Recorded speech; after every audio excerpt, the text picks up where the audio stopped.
కూటమి ప్రభుత్వం బడుగు బలహీన వర్గాల సంక్షేమం కోసం పనిచేస్తుంది అన్నారు టీడీపీ జాతీయ ఉపాధ్యక్షుడు నూకసాని బాలాజీ. టీడీపీ జాతీయ ఉపాధ్యక్షుడి పదవి చేపట్టిన అనంతరం మొదటిసారిగా ప్రకాశం జిల్లా ఒంగోలుకు బాలాజీ విచ్చేశారు. టీడీపీలో బడుగు బలహీన వర్గాల వారికి పెద్దపీట వేస్తుందనడానికి టీడీపీ రాష్ట్ర అధ్యక్షుడు పల్లా శ్రీనివాస్ తాను ఒక ఉదాహరణగా చెప్పవచ్చునన్నారు.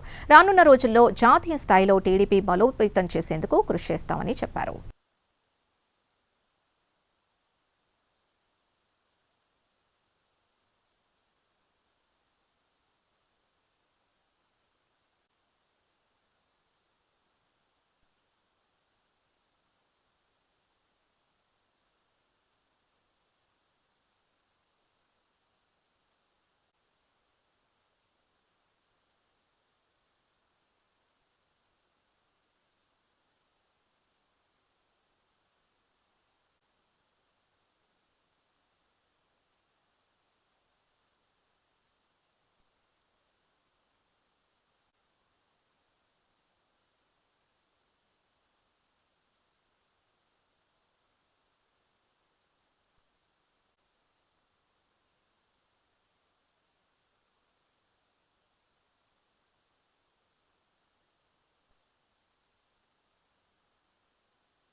టీడీపీ పార్టీలో బీసీ సామాజిక వర్గానికి సంబంధించిన నేత అయిన గతంలో ఏ బాధ్యత అప్పచెప్పినా దాన్ని సమర్థవంతంగా నెరవేర్చడము ఆయన నైజం.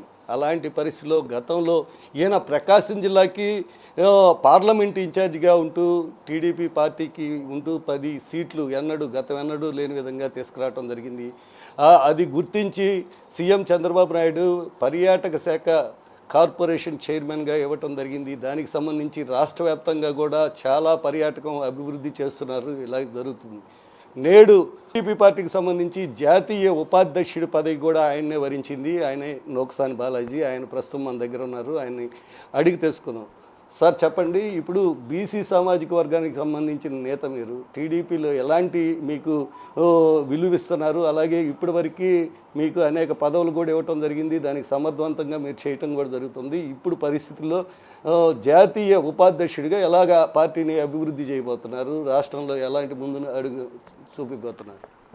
ఒకటి, ముందుగా జాతీయ ఉపాధ్యక్ష పదవి, తెలుగుదేశం పార్టీ జాతీయ ఉపాధ్యక్ష పదవి ఇచ్చినటువంటి, నాకు ఈ అవకాశం ఇచ్చినటువంటి జాతీయ తెలుగుదేశం పార్టీ అధ్యక్షులు, ఈ రాష్ట్ర ముఖ్యమంత్రి మాన్యశ్రీ నారా చంద్రబాబు నాయుడు గారికి, నూతనంగా తెలుగుదేశం పార్టీ జాతీయ వర్కింగ్ ప్రెసిడెంట్గా నియమితులైన యువ నాయకులు శ్రీ నారా లోకేష్ బాబు గారికి ముందుగా నా కృతజ్ఞతలు. అదేవిధంగా రాష్ట్ర అధ్యక్షులు పల్లా శ్రీనివాస్ గారికి కూడా.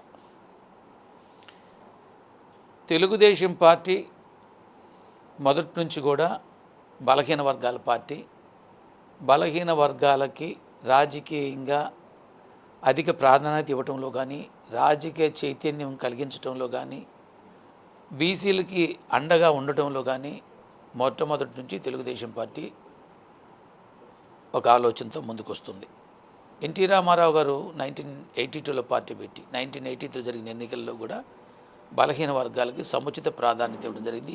ఈ జిల్లాలో కానీ ఈ రాష్ట్రంలో కానీ అనేక పదవులు ఇచ్చి బీసీలకి చట్టసభల్లో రిజర్వేషన్ లేవు, అయినా కూడా బీసీలకి పార్లమెంట్లో కావచ్చు, అసెంబ్లీలో కావచ్చు అనేకమైనటువంటి అవకాశాలు ఇచ్చి ముందుకు తీసుకెళ్ళినటువంటి ఘన చరిత్ర కూడా